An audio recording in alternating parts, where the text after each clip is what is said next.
بسم اللہ الرحمن الرحیم۔ السلام علیکم۔ پروگرام المرشد کے ساتھ منور عتیق حاضر خدمت۔ ناظرین محترم، المرشد پروگرام کے اندر ہمارے ساتھ موجود ہوتے ہیں ہمارے بہت ہی محترم حضرت امیر محمد اکرم اوان صاحب۔ حضرت امیر محمد اکرم اوان صاحب کا مختصر سا تعارف آپ کو ایک بار پھر کرواتا چلوں کہ آپ کو یہ سعادت حاصل ہوئی کہ آپ نے قرآن پاک کا ترجمہ کیا اور تفسیر بھی لکھی، اور اس کے ساتھ ہی بقول علامہ اقبال کے کہ جو قرآن پاک کی تفسیر پڑھ لے وہ ہزاروں کتابوں کا مصنف ہو سکتا ہے، تو جو لکھے وہ تو یقیناً۔ اور اسی طرح سے حضرت امیر محمد اکرم اوان صاحب کی 20 سے زیادہ تصانیفیں جو مختلف موضوعات کے اوپر ہیں۔ اگر روحانی سلسلے کی بات کی جائے تو پھر حضرت امیر محمد اکرم اوان صاحب روحانی سلسلے کے حوالے سے سلسلہ نقشبندیہ اویسیہ کے شیخ ہیں، اور لاکھوں کی تعداد میں ان کے مریدین ان سے فیض و برکات حاصل کرتے ہیں۔ ناظرین، آج کا ہمارا جو موضوع ہے وہ چونکہ پچھلے پروگرام میں ہم نے بات کی تھی کہ علم کیا ہے اور علم کے ذرائع کیا ہیں، تو جو 3 ذرائع ہمیں پتہ چلے اس میں ایک ذریعہ جس کے اوپر ہم آج بات کریں گے وہ ہے تصوف، وہ ہے دل کی وہ گہرائی کہ جہاں علم سما سکتا ہے اور وہ اس کو گمراہ نہیں ہونے دیتا کسی بھی شخص کو۔ حضرت صاحب بہت شکریہ، آپ نے ہمیں وقت دیا۔ تصوف کے اوپر آج ہم بات کریں گے، چونکہ بات پچھلے پروگرام میں چلتے چلتے ایک ایسے موڑ پہ آ گئی تھی کہ جس میں نہ صرف میں بلکہ میرے ساتھ میرے بہت سارے ناظرین بھی اس بات سے بالکل لا علم ہیں کہ علم حاصل کرنے کا کوئی تیسرا ذریعہ بھی ہو سکتا ہے۔ تو تصوف کیا ہے، یہ تیسرا ذریعہ کیا ہے؟ لفظ تصوف کے بارے بہت لکھا گیا ہے اور بہت اس پہ بڑے بڑے صاحب حال لوگوں نے اس کے مختلف توجیحات کی ہیں، غالباً ساری ہی درست ہیں، کسی نہ کسی پہلو سے ان میں تضاد نہیں ہے، ٹکراتی نہیں ہے ایک دوسرے سے۔ لیکن میں سادہ سی بات عرض کیا کرتا ہوں، قرآن کریم میں ہے کہ سب سے بڑے معلم تو نبی کریم صلی اللہ علیہ وسلم معلم انسانیت، بعثت سے لے کر قیامت تک آنے والے سارے انسانوں کو تعلیم دینا آپ کے فرائض منصبی میں ہے۔ آپ کی شان جو قرآن نے بیان فرمائی وہ یہ ہے کہ اعوذ باللہ من الشیطان الرجیم بسم اللہ الرحمن الرحیم یتلو علیہم آیاتہ ویزکیہم ویعلمہم الکتاب والحکمہ وَإِن كَانُوا مِن قَبْلُ لَفِي ضَلَالٍ مُبِينٍ۔ سادہ سا ترجمہ اس کا یہ ہے کہ آپ اللہ کی آیات لوگوں پہ پڑھتے ہیں، ان کا تزکیہ فرماتے ہیں اور اس کے بعد انہیں کتاب اور حکمت دانائی کی تعلیم دیتے ہیں۔ اس سے پہلے وہ لوگ بالکل ہی گمراہ تھے اور جاہل تھے۔ تو پہلے بھی لوگ زندگی تو بسر کرتے تھے حضور کی بعثت سے پہلے، عیسیٰ علیہ السلام کے جانے کے بعد عہد فطرت میں شادیاں بھی کرتے تھے، اولاد بھی ہوتی تھی، کاروبار بھی کرتے تھے، بادشاہ بھی تھے، حکومتیں بھی کرتے تھے، قانون بھی بناتے تھے۔ لیکن اللہ فرماتے ہیں فی ضلال مبین، وہ بڑی دور کی گمراہی میں تھے، قانون غلط بناتے تھے، حکومتیں ظالمانہ کرتے تھے، زندگی گمراہی میں گزارتے تھے۔ تو حضور کی بعثت نے انہیں اب تلاوت قرآن، دعوت اللہ، پھر اس کے بعد تزکیہ۔ یہ تزکیہ کیا ہے؟ وہی جو ذریعہ علم ہے تیسرا، قلب، اس کی صفائی، اس کو پاک کرنا، اس کو صاف کرنا، اس کو بیدار کرنا، یہ تزکیہ ہے۔ تو قرآن کریم کا ترجمہ جب غیر ملکی زبانوں میں ہوا تو سب سے پہلا ترجمہ فارسی میں، پرشین میں ہوا۔ فارس جب زیر نگیں آیا تو پرشین میں ترجمہ، تو پرشین میں میری رائے میں تزکیے کو تصوف اس کا ترجمہ کر دیا گیا۔ عربی لفظ تھا تزکیہ، صفائے قلب، فارسی کا ترجمہ کر دیا گیا تصوف۔ میری رائے یہ ہے، یعنی کہ تصوف کا مطلب ہے کہ جو علم آپ حاصل کرتے ہیں وہ علم آپ کے دل میں دل صاف ہو جائے، دل صاف ہو جائے، وہ چیزیں دل میں جائیں، دل میں جائیں۔ جی، دل میں کیسے جاتی ہیں؟ دل جب از خود جب دل ایمان لاتا ہے، دل کی زندگی یہ ہے کہ وہ ایمان لائے، اور یہ استعداد اس میں مرنے تک رہتی ہے۔ کوئی ساری عمر بھی کافر رہے، یہ استعداد اس میں رہتی ہے کہ وہ پھر جب اسے نصیب و ایمان لے آئے تو پھر سے دل تازہ ہو جائے۔ جیسے سونے کو آپ کسی شکل میں بھی بگاڑ دیں، حتیٰ کہ کشتہ بھی کر دیں، تو پھر وہ کشتہ بھی سونے کا واپس دھات بن سکتا ہے۔ تو انسان کی بھی یہ کیفیت ہوتی ہے کہ کسی حال میں بھی چلا جائے، جب بھی نور ایمان نصیب ہو جائے دل زندہ ہو جاتا ہے، الا یہ کہ اللہ کریم کسی عذاب کی وجہ سے اسے ہمیشہ کے لیے بند نہ کر دے، کسی گناہ کی وہ وجہ سے۔ جن کے دلوں پہ مہریں لگا دی جاتی جی ہیں ہاں، ان کے دل زندہ وہ تو پھر زندہ، وہ تو ان کے اپنے کردار کی وجہ سے لگا دیجیے، وہ ضائع کر بیٹھتے ہیں نا۔ تو یہ نور کہاں سے آتا ہے؟ یہ نور آتا ہے قلب اطہر محمد الرسول اللہ صلی اللہ علیہ وسلم سے، ذات باری سے حضور کو آتا ہے، حضور سے امت کو جاتا ہے، مخلوق ساری حاصل کر سکتی ہے۔ جس طرح کلام باری حضور پہ آیا، حضور نے ساری امت کو تعلیم فرمایا، اسی طرح وہ نور باری جو ہے، جمال باری، تجلیات باری قلب اطہر پہ آتی ہیں، وہاں سے آگے تقسیم ہوتی ہے۔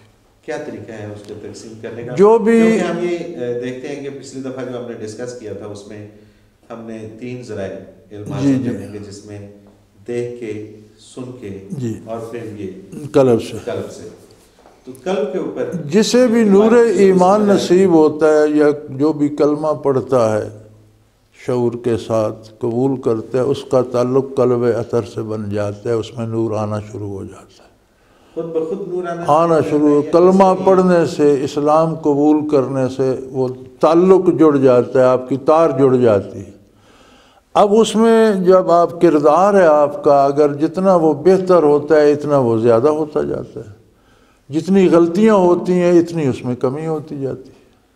تو جس طرح سے ہم دیگر علوم کے لیے استاد ظاہر ہے ضروری چیز ہے، اگر استاد نہیں ہے تو پھر آپ کوئی بھی علم حاصل نہیں کر سکتے، تو یہ علم حاصل کرنے کے لیے بھی کسی ہاں، اس کے بھی جنہیں شیخ کہا جاتا ہے یا مشائخ کہتے ہیں ہم جمع میں، تو یہ وہی لوگ ہوتے ہیں جو جنہوں نے متقدمین سے یہ نور حاصل کیا اور اس قابل ہوئے کہ ہر نور حاصل کرنے والا بھی اس قابل نہیں ہوتا کہ وہ آگے تقسیم کر سکے، اس قابل ہوئے کہ اسے خود ضبط کر کے آگے تقسیم بھی کر سکیں، وہی شیخ کہلاتے ہیں، اور انہی کے ناموں سے یہ تصوف کے سلسلے قائم ہیں جن لوگوں نے بہت بڑا کام کیا۔ جیسے بعض علوم میں بھی بعض لوگوں کے بڑے نام ہیں، طب میں کسی کا نام ہوگا، ادب میں کسی کا ہوگا، اب خطوط صاحب نے لکھے، طالب کے خطوط اپنی حیثیت رکھتے ہیں، تو اسی طرح سے اس شعبے میں یہ لوگ مشائخ کہلائے۔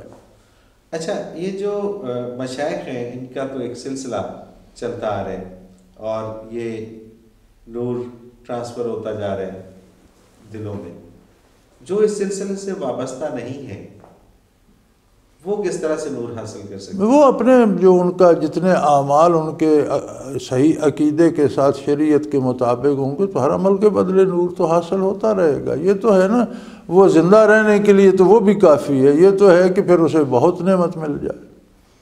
اچھا، پچھلے پروگرام میں ایک بات ہوئی تھی کہ جو ہم دیکھ کے علم حاصل کرتے ہیں، جو ہم سن کے علم حاصل کرتے ہیں وہ محدود ہوتا ہے، لیکن جو دل سے علم حاصل کرتے ہیں وہ لامحدود ہے۔ اس کی وہ آپ اپنے پیدا ہونے سے پہلے کی چیزیں بھی آپ دیکھ سکتے ہیں، آپ ظاہری جو آپ کو چیزیں نظر آ رہی ہیں اس سے ہٹ کے بھی کچھ چیزیں دیکھ سکتے ہیں۔ اس کی کوئی مشق کرنا پڑتی ہے؟ مشق نہیں کرنا پڑتی، اس کی دو ہی باتیں ہیں۔ ایک بات تو اعمال درست ہوں، عقیدہ درست ہو، اعمال اس کے مطابق ہوں۔ دوسرا یہ ہے کہ شیخ میں یہ قوت ہو کہ وہ نور آپ کے قلب میں ٹرانسفر کر سکے، اس کی توجہ سے کام چلتا ہے۔ توجہ کہتے ہیں کہ اپنے دل کی کیفیات کو متوجہ ہو کر دوسرے کے دل پہ وارد کرنا۔ اچھا، آپ نے ایک سلسلہ جس میں دنیاوی تعلیم بھی ہے اور دینی تعلیم بھی ہے، تو اس میں تعلیم کے ساتھ یہ چیز ضروری اور لازم قرار دی ہے کہ اس ذریعے بھی علم حاصل کیا؟ جی، ہمارے سارے بچے ماشاءاللہ ذکر بھی کرتے ہیں۔ کیا طریقہ ہوتا ہے اس کا؟ ہمارے پروگرام کے اوقات مقرر ہیں، روزانہ شام کو یہاں ذکر ہوتا ہے، صبح سحری کو ہوتا ہے اور اس میں بچے بھی شرکت کرتے ہیں، اور شام کو جو ہوتا ہے وہ سحری کو بھی دونوں انٹرنیشنل ہوتے ہیں۔ روئے زمین پہ جتنے ساتھی دور دور، امریکہ، یورپ، جاپان، کہیں تک افریقہ تک ہیں، چائنا تک ہیں، سارے انٹرنیشنل انٹرنیٹ پہ ذکر کرتے ہیں۔ وہ سارے ذکر خود سے کرتے ہیں؟ وہ کرایا جاتا ہے نا یہاں بیٹھ کے، اچھا، تو ان تک وہ تحریر بھی جاتی ہے، آواز بھی جاتی ہے۔ کیفیات بھی جاتی ہیں۔ اچھا یہ کیفیات کیا ہیں؟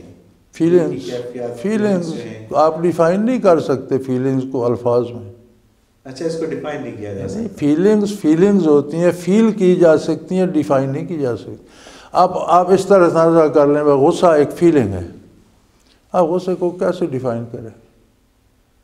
پڑھاتے رہیں ساری عمر کسی کو سائیکالوجی میں کہ یہ غصہ ہوتا ہے، جب تک اسے غصہ آئے نہیں اسے غصے کا پتہ نہیں چلے گا۔ بالکل ایسے ہی ہے۔ بھوک ایک کیفیت ہے، آپ پڑھاتے رہیں بھوک اس سے لگتی ہے، معدہ خالی ہوتا ہے، فلاں ہوتا ہے فلاں، جب اسے بھوکا رکھیں گے اسے پتہ چلے گا بھوک کیا ہوتی ہے، کہ نہیں؟ بالکل ایسے ہی۔ تو فیلنگز جب آپ فیل کریں گے تو آپ کو پتہ چلے گا کہ یہ کیا ہے، جو فیل نہیں کریں گے تو پھر ڈیفائن تو ہو نہیں سکتے۔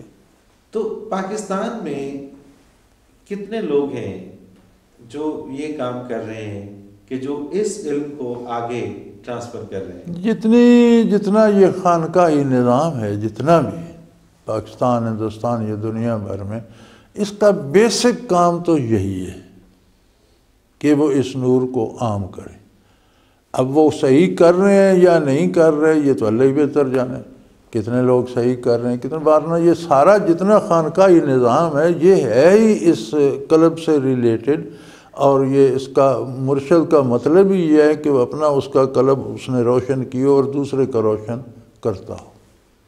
اچھا یہ جو خانقاہی سلسلہ ہے اس میں کتنی قسم کے سلسلے ہیں؟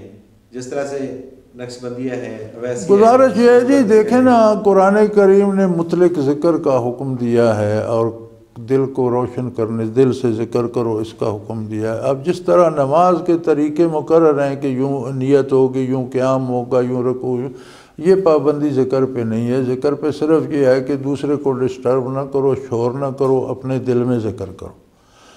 اب وہ ذکر کے انداز طریقے کوئی مختلف کرتے ہیں تو وہ سارے زبانی کرتے ہیں تو وہ بھی ذکر میں آ جاتا ہے، قلبی طور پر کرتے ہیں تو وہ جو طریقے اور راستے ہیں وہ ہر ایک سلسلے کے اپنے اپنے ہیں، لیکن ان میں کوئی بھی خلاف شریعت نہ ہو، باقی ٹھیک ہے اللہ کا ذکر کریں۔ اور یہ نور حاصل کرنا بھی تو ایک بڑی سعادت کی بات ہوتی ہے۔ وہ شخص کہ جو صرف کلمہ پڑھ کے مسلمان ہوئے ہیں اور ان کا کوئی کام ایسا نہیں ہے کہ جس کو آپ یہ کہہ سکیں کہ وہ اطاعت خدا بندی کر رہے ہیں یا اطاعت رسول کر رہے ہیں، تو پھر ان تک بھی یہ منتقل جی بالکل منتقل ہوتا ہے اور پھر وہ اطاعت کرنے لگ جاتا ہے۔ یہ بڑی مزے کی بات ہے کہ دل میں جب نور آتا ہے تو اس کا ایفیکٹ اعضاء و جوارح سوچ تک پہ پڑتا ہے، آپ صحیح سوچنے لگ جاتے ہیں، کام صحیح کرنے لگ جاتے ہیں، برائیاں چھوٹنے لگ جاتی ہیں۔ اچھا تزکیہ نفس جو ہے اس کی اگر ہم اس دور کے حوالے سے دیکھتے ہیں تو کتنی ضرورت ہے؟ سب سے زیادہ ضرورت اس دور کو اسی کی ہے۔ اس دور میں مادی علوم اپنے بہت کمال کو پہنچ چکے ہیں۔ اس دور میں جو خرابی ہے وہ یہی ہے کہ صرف مادی علوم ہے، یہ روحانیت ہے نہیں، اس لیے انسان درندے بن گئے اور مادی علوم کے بل پر دوسروں کے لیے تکلیفیں پیدا کرتے ہیں، دکھ پیدا کرتے ہیں۔ آپ نے بڑا شور مچا رکھا ہے یہ ڈرون کا، تو ڈرون مادی ترقی کی ایک مادی علوم کی ایک حد ہے۔ اب اگر اس کے ساتھ دل بھی زندہ ہوتے تو ڈرون بے گناہوں کو نہ مارتا، مارنے والے کو بھی دکھ ہوتا کہ میں بے گناہوں کو کیوں ماروں۔ اچھا نہیں، لیکن یہ تو ایک اور سلسلہ ہے نا کہ گناہ گار کون ہے یا بے گناہ کون ہے، اس کا فیصلہ کیا ہم کر سکتے ہیں کہ نہیں؟ ظاہری طور پر کردار سے تو ہم پہچانتے ہیں نا کہ یہ بندہ جرم کر رہا ہے، اس نے چوری کی، اس نے ڈاکہ کیا، اس نے قتل کیا، یہ معصوم آدمی ہے، اپنا کام سے کام رکھتا ہے۔ ہم نے تو اس پر فیصلہ کرنا ہے نا جو ہمارے سامنے اس کی جو لائف ہے، ہم تو اس کے بارے رائے دے سکتے ہیں نا، ہم فیصلہ تو نہیں کر سکتے، یہ تو ہماری رائے میں وہ مجرم ہے یا نہیں۔ ٹھیک ہے، اور تزکیہ نفس بہت ضروری ہے۔ تزکیہ نفس ایک ایسی نعمت ہے جی کہ اس کے اثرات پھر اعضاء و جوارح پہ آ جاتے ہیں، سوچو بندے کا کردار درست ہونا شروع ہو جاتا ہے۔ بلکہ اسی کردار کے حوالے سے بات کریں گے اور تصور کے حوالے سے ہماری بات جاری ہے۔ ناظرین ایک مختصر سا کمرشل بریک، اس کے بعد حاضر ہوتے ہیں، ہمارے ساتھ رہیے گا۔ پروگرام میں ایک بار پھر خوش آمدید ناظرین، ہم بات کر رہے ہیں تصور کے حوالے سے، دل کی کیفیات کے حوالے سے، اور ہمارے ساتھ موجود ہیں ہمارے بہت ہی محترم حضرت امیر محمد اکرم اعوان صاحب۔ حضرت صاحب، تزکیہ نفس اس کے کوئی درجات بھی ہیں؟ ہاں جی، بہت درجات ہیں، اور اس کے درجات کبھی ختم نہیں ہوتے، کبھی ختم نہیں؟ کبھی ختم نہیں ہوتے۔ تو اس کے کرنے کا کیا طریقہ ہے؟ اللہ کا ذکر، اللہ کی یاد۔ اب اس ذکر کے ہر سلسلے کے مختلف طریقے ہیں، آپ کسی صاحب سلسلہ سے سیکھیں گے تو اپنے انداز میں سکھائے گا، اور سارے درست ہیں۔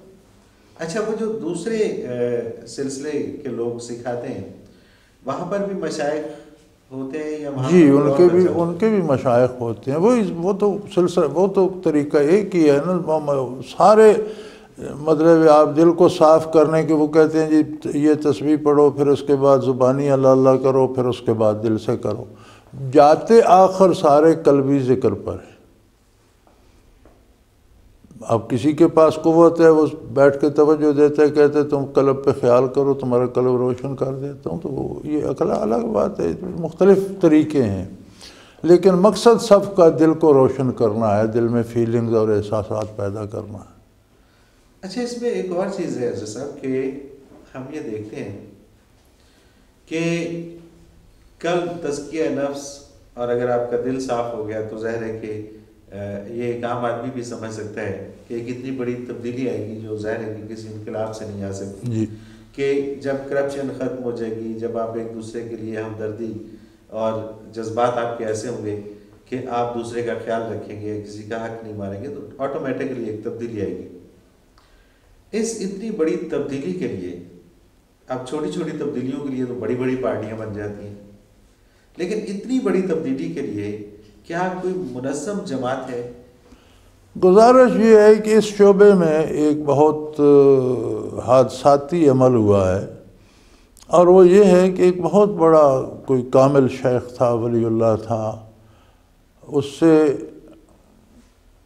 اب یہ آگے چلنا چاہیے کہ جس میں استعداد ہو، جس نے اس سے حاصل کیا ہو اور آگے تقسیم کر سکتا ہو، لیکن یہ شرط ہٹ گئی اور صرف ایک رہ گئی کہ اس کی اولاد کو اس کا وارث بنا دیا جائے۔ اگر اولاد بھی یہ سیکھ لے، اس فن میں ماہر ہو جائے، آگے پہنچا سکتے، پھر تو بہت اچھی بات ہے، لیکن بدقسمتی سے ہوا یہ کہ اولادوں نے، جنہوں نے یہ سیکھا نہیں، جو بزرگوں کو کہتے تھے کہ پاگل ہیں، وقت ضائع کر رہے ہیں، دنیا کا کوئی کرنا چاہیے، جب وہ فوت ہوئے تو وہ ان کے جانشین بن گئے، جبہ کرتا پہن لیا اور حلیہ وہ بنا لیا، باطن وہ تھا نہیں، تو انہوں نے لوگوں کو کھیل تماشے میں لگا دیا، وہ پیر خانوں کا مقصد ہی بدل گیا، جی کوئی تکلیف آئی ہے تو وہاں سے دعا کرا لو، وہاں سے تویز لے لو، یہ ہو جائے گا، وہ ہو جائے گا، کسی نے تمہارے ساتھ زیادتی کی ہے تو اس کا بیٹا مر جائے گا، وہاں سے دعا کرا لو، یعنی عجیب سا ایک تماشا بن گیا، حالانکہ یہ سارے مرشد خانے محض دل روشن کرنے کے وہ مرکز تھے، مطلب یہ نیکی کی طرف راغب کرنے کے اور اس راہ راست پہ چلانے مقصد ہی ان کا اصل جو مقصد ہی یہ تھا، وہ یہی تھا کہ وہ اس کو وہ آپ کو واصل باللہ کرے، اللہ کی اطاعت پہ لائے اور نبی کریم صلی اللہ علیہ وسلم کے ساتھ آپ کا تعلق جوڑے، آپ کا دل روشن کرے۔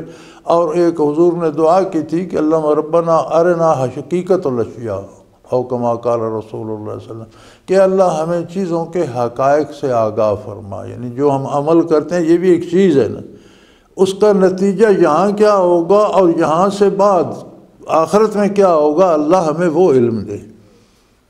تو یہ علم ہے کہ ہاں، یہ جو قلب روشن ہوتا ہے تو یہ ظاہر ہوتا ہے، تو پھر یہ چیزیں اخذ کرتا ہے کہ اب اس کا دنیاوی ایفیکٹ کیا ہے، اخروی کیا ہے، آخرت میں کیا ہوگا۔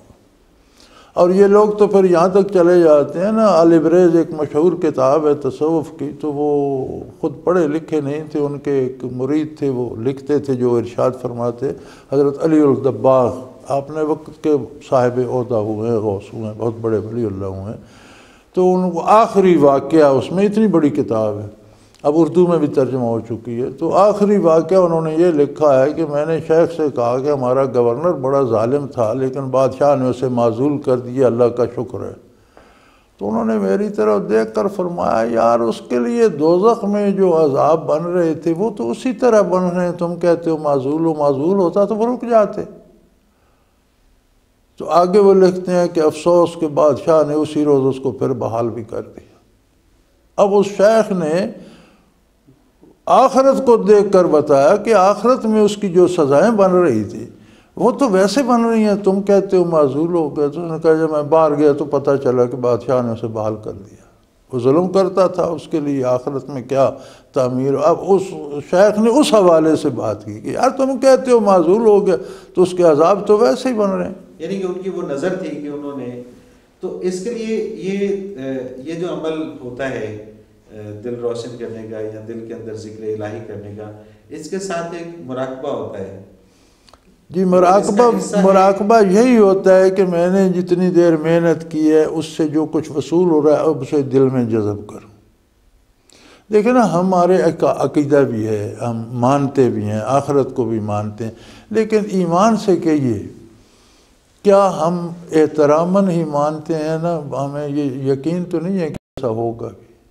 بات تو ساری یہی ہے کہ اگر یقین ہو جائے تو پھر تو سات چیز صدر جائے. یعنی ہم یہ بھی اللہ کا شکر کہ ہم مانتے تو ہیں، لیکن جو ماننے کا حق ہے نا کہ جو مانا ہے اس پر عمل بھی ہو، وہ نصیب نہیں ہوتا سوائے اس ذکر قلبی کی. اس میں جب کیفیات آتی ہیں تو اس پہ یقین آنے لگ جاتا ہے، اور پھر وہ اپنی یقین کے درجات ہیں بلند ہوتے رہتے ہیں، قوت یقین ہے.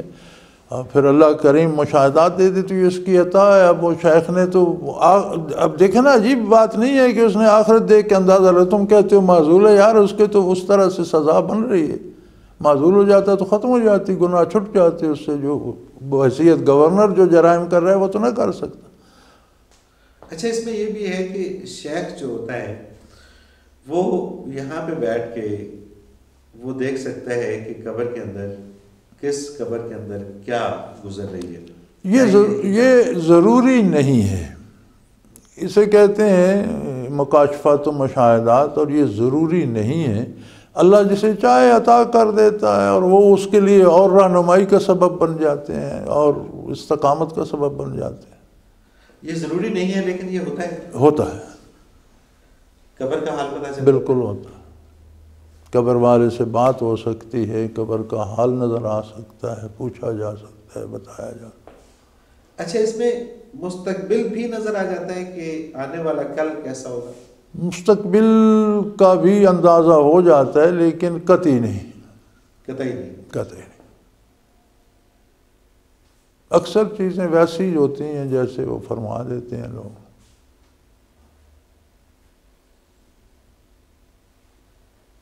اچھا، سوال ایک اور ہے یہاں پر کہ یہ جتنے بھی ہمارے حکمران ہیں، جتنا بھی اس وقت مسلط طبقہ ہے ہمارے اوپر، اور عوام جس طرح سے پس رہی ہے، آپ کو لگتا ہے کہ کبھی ان حکمرانوں میں سے کسی نے یہ سوچا ہو کہ تزکیہ قلب بھی کوئی چیز ہے؟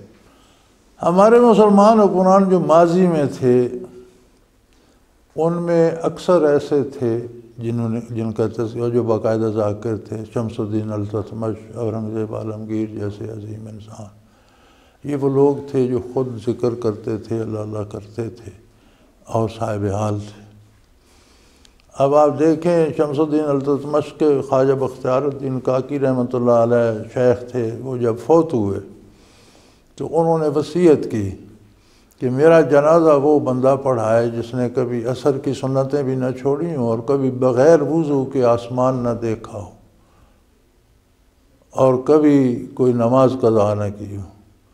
تو بے شمار مشائخ بھی تھے، نیک لوگ بھی، علماء بھی تھے. اب وہ تو پورے بر صغیر کے شیخ تھے، تو بے پناہ بڑا جلسہ تھا. پھر بادشاہ کے بھی وہ شیخ تھے، تو پورے مجمع سے کوئی بندہ نہیں نکلا. آخر شمس الدین التتمش نے کہا کہ حضرت جاتے جاتے آپ مجھے آشکارا کر گئے.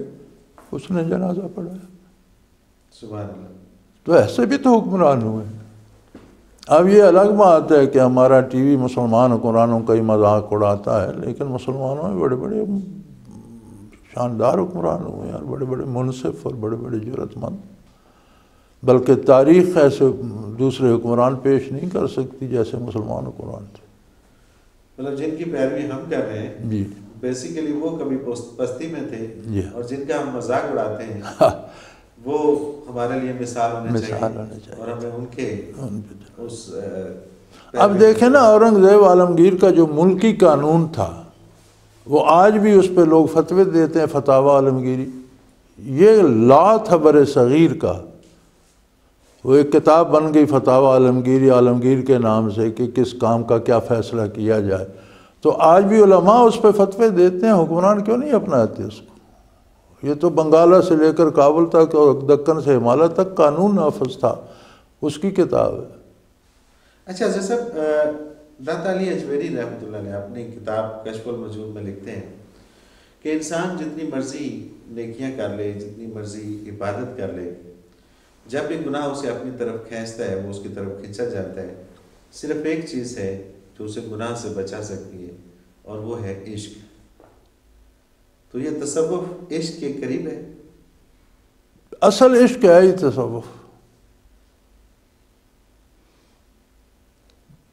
باقی اللہ کی ذات ہے۔ اور جب آپ تصوف ہے کہ معرفت الہی، اللہ کی پہچان حاصل ہو، تو جب آپ اللہ کو اس حد تک پہچان لیں کہ آپ اس کے عشق میں کھو جائیں، تو تصوف تو یہی ہے۔ اب جس چیز کو آپ دیکھتے نہیں، جانتے نہیں، اس پر آپ عاشق کیسے ہوں گے؟ عشق کے لیے ضروری ہے کہ محبوب کی حیثیت کا ادراک ہو۔ آپ اس کے حسن پہ عاشق ہوتے ہیں تو حسن دیکھ کر ہوتے ہیں، آپ اس کے ادب پہ یا علم پہ عاشق ہوتے ہیں تو دیکھ کر ہوتے ہیں۔ جس چیز کو جو آپ کے نالج میں آئے اس پہ آپ عاشق ہوں گے۔ اور تصوف جو ہے وہ معرفت الہی، اللہ کی پہچان دیتا ہے، اس کی شان، اس کی عظمت کی معرفت اور پہچان دیتا ہے۔ تو جب اس کی ادراک ہوتا ہے تو بندہ رفتہ وار اس پہ فدا ہو جاتا ہے کہ مجھے اسی کے ساتھ رہنا ہے۔ تو یہی عشق کی تصوف ہی اصل عشق تو ہے۔ اچھا حضرت صاحب، اس میں ایک اور مجھے بات یاد آ گئی۔ ممتاز مفتی نے ایک ناول لکھا تھا لبیک کے نام سے، اور اس میں انہوں نے ایک بڑی خوبصورت بات کہی۔ انہوں نے کہا کہ جب میں مکہ مکرمہ گیا اور خانہ کعبہ جب میری حاضری ہوئی تو بہت سارے لوگوں نے مجھے کہا تھا کہ وہاں جا کے میرے لیے دعائیں کرنا، اور میں بھی بہت کچھ سوچ کے گیا تھا کہ وہاں جا کے میں یہ دعا کروں گا، یہ دعا کروں گا، یہ دعا کروں گا۔ تو جب میں وہاں پہنچا تو مجھے وہ کالی کوٹھڑی والا سامنے نظر آیا، تو میں نے کہا کہ جب یہ میرا ہے تو پھر مجھے کچھ اور مانگنے کی ضرورت نہیں۔ تو جب انسان اس حد تک جڑ جاتا ہے اللہ تعالیٰ کے ساتھ تو پھر دنیا کہاں جاتی ہے؟ دنیا میں حسن آ جاتا ہے دنیا کے کاموں میں، کیونکہ دنیا کے کام کرنا بھی عبادت بن جاتا ہے، اطاعت الہی بن جاتا ہے۔ پھر قدرت اللہ صاحب خود صوفی تھے، مفتی صاحب ان کے ساتھ رہے اور وہ پرتو ان میں بھی آ گیا۔ تو یہ بات بھی وہیں سے ذکر اذکار سے اور اس سے شروع ہوتی ہے۔ وہ بھی تو کہتے ہیں میں اویسی ہوں، قدرت اللہ شاہ بھی تو کہتے ہیں کہ میں غیبانہ فیض حاصل کیے میں اویسی ہوں۔ تو وہ بہت حد تک وہ تو مفتی صاحب کہتے ہیں کہ وہ تو جب وہاں پر گئے تو ان کی تو اتنی ہمت نہیں پڑ رہی تھی کہ وہ خانہ کعبہ۔ تو یہ دنیا جو ہے، دنیا میں حسن آ جاتا ہے، چونکہ یہ بھی تو اسی کا ارشاد ہے کہ یہ کام ایسے کرو، یہ ایسے کرو، یہ ایسے، تو سارے کام خوبصورت ہو جاتے ہیں۔ دنیا غائب نہیں ہوتی، دنیا کے کام خوبصورت ہو جاتے ہیں، دنیا کے کام خوبصورت ہو جاتے ہیں۔ اور تصوف یہ ایک ایسی چیز ہے کہ جو اللہ تعالیٰ سے قریب کر دیتا ہے، اور جتنا کوئی قریب جاتا ہے اتنی اس کی دنیا بھی سنورتی جاتی ہے، چھوٹتی نہیں۔ دنیا بھی اس کی سنورتی ہے، نہ صرف دین بلکہ اس کا دنیا بھی سنورتی ہے، دنیا بھی اس کی سنورتی ہے۔ ناظرین محترم، آپ نے بہت ہی خوبصورت گفتگو سنی اور تصوف کے حوالے سے بہت ساری نئی باتیں آپ کو پتہ چلیں گی۔ اس کے ساتھ ہی پروگرام کا وقت اپنے اختتام کو پہنچا۔ منور الدین کو اجازت دیجیے، اللہ حافظ۔